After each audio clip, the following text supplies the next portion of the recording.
ዛሬ ታሪካዊ ቀን ነው። በተለይም ኢትዮጵያ የዲሞክራሲ ስርዓትን ለመትከልና ለማጽናት ከሰራቻቸው ግንባር ቀደም ስራዎች መካከል ነፃ ዲሞክራሲያዊና ፍትሐዊ ምርጫ ማካሄድ ነው። በዚህ አንጻር እንግዲህ ግንቦት 24 2018 በታሪክ የሚዘከር ቀን ይሆናል። ምክንያቱም ቅድም እንዳነሳሁት ለዲሞክራሲ መሰረት የሚጥል ስለሆነ ማለት ነው።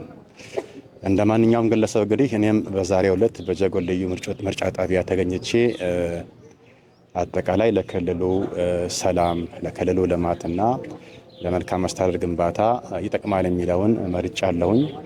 እንግዲህ እኔ በ12 ሰዓት አካባቢ እዚህ ስደርስ ከኔ ውጭ በርካታ የክልሉ ወይንም የአካባቢው ነዋሪዎች ተሰልፈው ምርጫውን ለማካሄድ ድምፃቸውን ለመስጠት በጉጉት እየጠበቁ እያሉ ነው የተመለከትኩትና ይሄ የሚያሳየው ትልቁ ነገር ህዝባችን በምርጫ ሂደት ላይ ያለውን እምነት፣ ያለውን ተስፋ፣ አጠቃላይ ለክልሉና ለሀገሪቷ ልማትና ብልጽግና ያለውን ቁርጠኝነት የሚያሳይ ስለሆነ በጣም የሚያበረታታ የሚያስደስት ነገር ነው።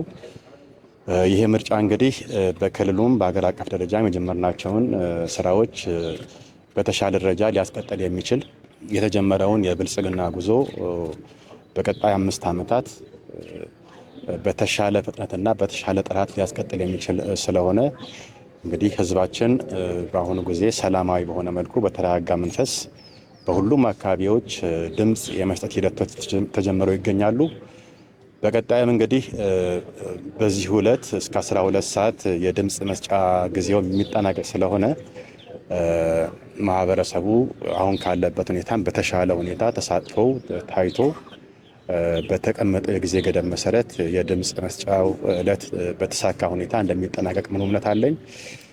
እንግዲህ በሁሉም ቦታዎች በክልላችን በገጠርም በከተማም በሁሉም ምርጫ ጣቢያዎች ሁሉም ሎጂስቲኮች ተሟልተው የተሻለ ዝግጅት ተደርጎ እውነቱን ለመናገር በሂደት ደረጃ እስካሁን ባለው ሂደት ደረጃ እስከዛሬ ካሄድናቸው ምርጫዎች የተሻለ ምርጫ እንደሆነ በሂደቱ ለማየት ይቻላል። በዚህ ደረጃ እንግዲህ የሚታይ ከሆነ ቀጣይ ስራዎችም በዚህ መልኩ ተካሂደው ምርጫው ነፃ፣ ፍትሐዊ፣ ሰላማዊና ዲሞክራሲያዊ በሆነ መልኩ እንደሚጠናቀቅ ምን እምነት አለኝ።